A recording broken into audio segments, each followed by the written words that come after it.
Welcome back to the Forge. Ladies and gentlemen, today is going to be a good day because today I about just had a heart attack. Found it. I almost lost it. That'd be like what? 5 episodes down the drain? No. Okay, we are going to be heat treating this episode, which is petrifying. I don't want to heat treat. I am scared to death to heat treat, but it must be done. The rough... That was a text message. I've got the rough profile all ground in on the belt sanders, grinder sander. Next thing we need to do is we need to drill through in 2 different places to add the pins, which is going to be difficult because I don't have a drill press. I am so undermanned and undertooled here. What you gonna do?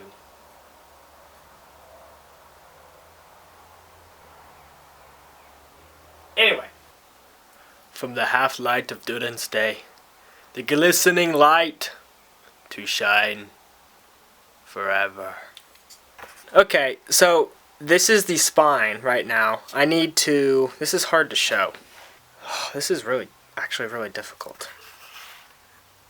So this is the spine right here, and you can tell it's still pretty thick. This side is the edge of the blade. The reason why I'm leaving this edge still thick is because whenever we go heat treat, whenever we actually heat it up, if it was to a really fine point, the edge would heat up way past critical temperature and it would throw off the entire heat treat. So, in order to prevent that, I'm not going to grind in the edge completely. I've got it down thinner than the spine, but it's still got enough material that it should all heat up pretty evenly. Now once the blade is all the same color, once it's up to critical temperature, then I can dunk it in the oil. Before I dunk it and quench it in the oil, I need to go ahead and drill these holes for the pin. Before I do that, I am going to go ahead and just clean up this a little bit. Since I last left off, I was grinding, and I'm going to start this episode grinding because it's still a little rough. There is a tiny crack forming. I try to hold it as still as I can. There is a tiny, tiny crack forming right there. I'm not extremely worried about this crack because I believe I can grind it out. I believe it's just barely into it. It's not on this back side, it's only on this one side.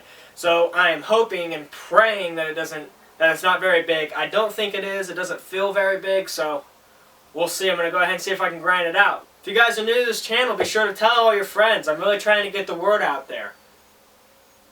Like, comment, and subscribe. So without further ado, let's get into it.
I went ahead and roughed in those bevels. That way I have a guide to go by. Next thing I'm going to do is mark these out, figure out where I want to put the pins, and see if I can drill them.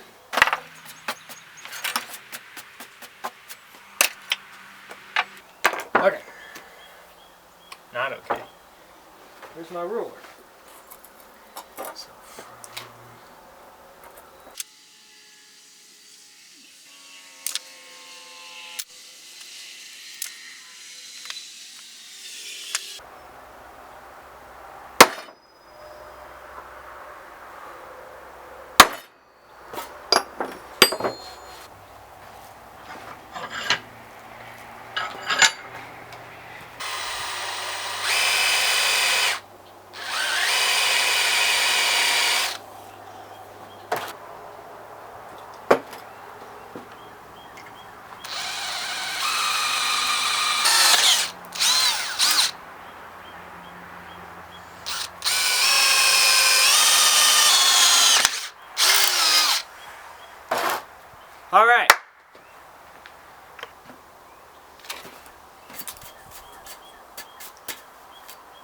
So I have this spare 1/4-inch round brass. Like you just saw, I went ahead and drilled these holes, make sure that this fits, and it does. So now. Oh boy. Ladies and gentlemen, this is arguably the scariest part of forging. This is the make or break. This is when we know if we have made a weapon of mass destruction. Like Doug Marcaida says, it will kill. Will it? Kill. We don't know. This is the heat treat. This is the ending stretch. We have to get it up to critical temperature in my hard to control temperature forge, quench it in my quench tank, throw it in the tempering oven, and temper it. Ladies and gentlemen, wish me good luck. I'm going to examine it. I'm going to continue to examine.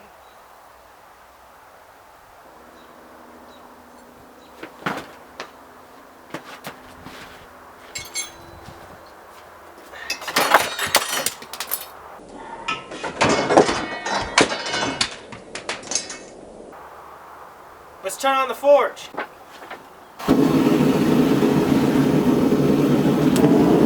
Now we must clean off the quench tank while that bad boy gets hot. And I hope this works, but I am done with the waiting. I am done with the procrastination. Let's get it in, get it hot, and quench.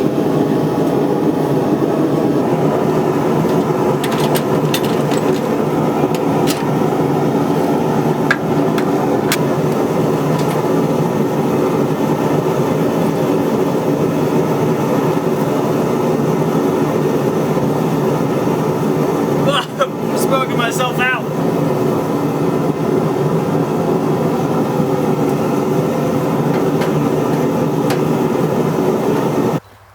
Well, everything seems like it quenched pretty well.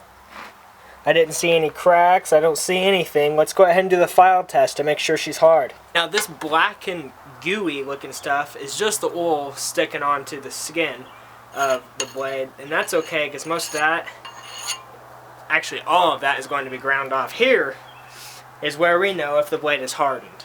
If it sounds like this, let me grab something. If it sounds like this, can you hear that digging? If it sounds like this, it sounds like the file's digging into the skin of that steel. We'll see if it works here. Hopefully not. Oh.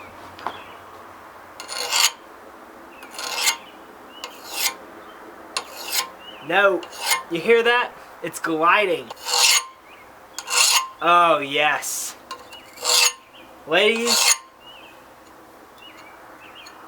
and gentlemen, we have a fully hardened blade.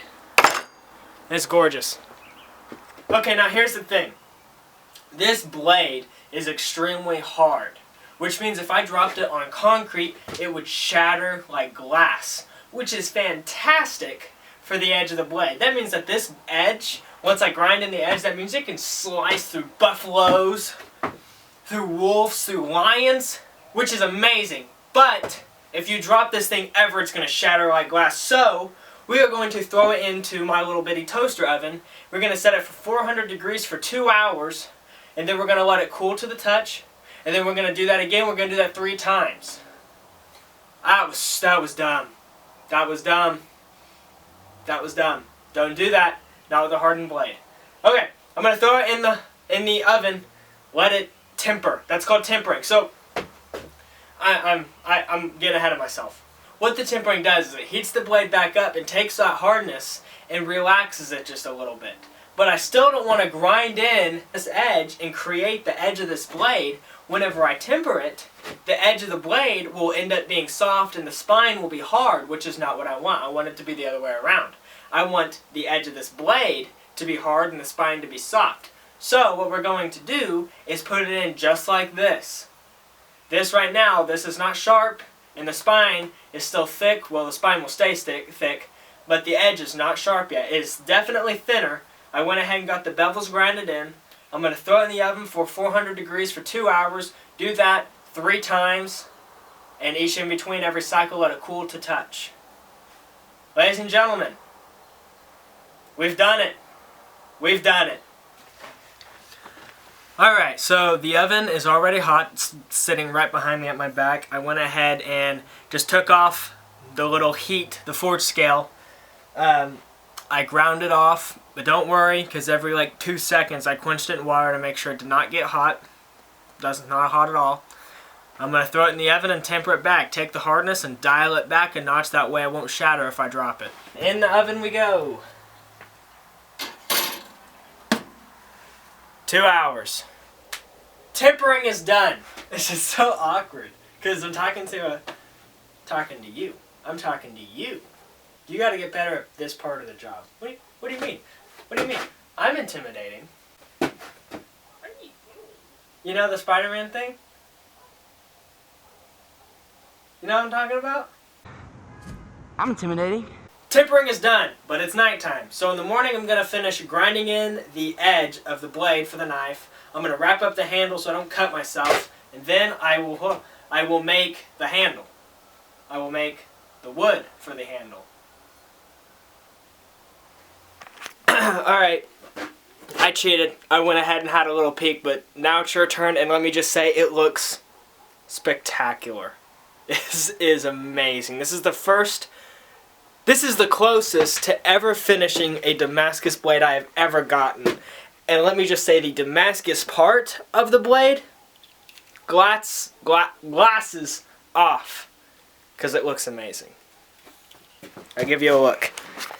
Ladies and gentlemen, next thing we need to focus on, after we finish doing everything we need to do to the actual Damascus part, we need to focus on the handle.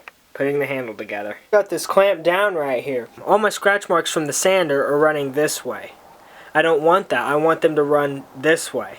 So I've got this clamped down here, and I'm going to resand it on hand sandpaper.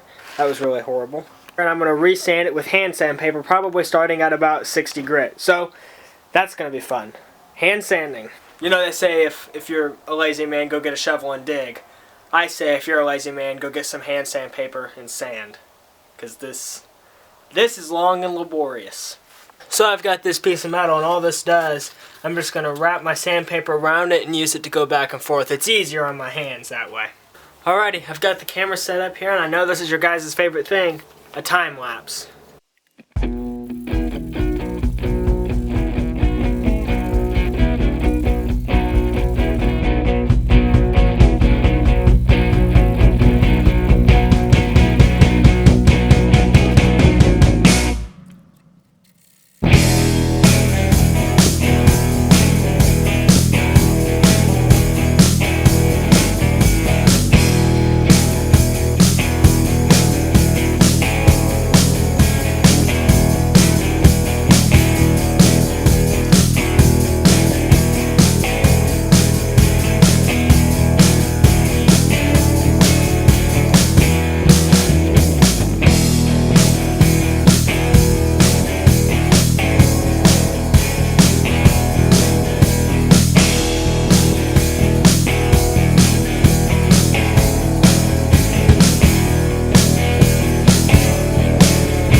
Ladies and gentlemen, thank you so much for watching the latest installment of me making my very first Damascus knife.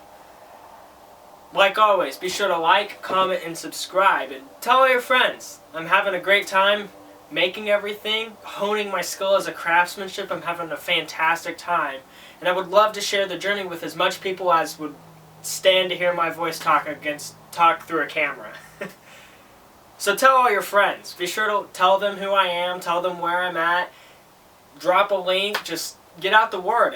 I'm having a blast creating things. Thank you so much for watching part 6. Stay tuned, and there is quite possibly just FYI, quite possibly a whole nother part series coming out. I might be making a completely different type of weapon, but stay tuned and you'll find out. See you guys!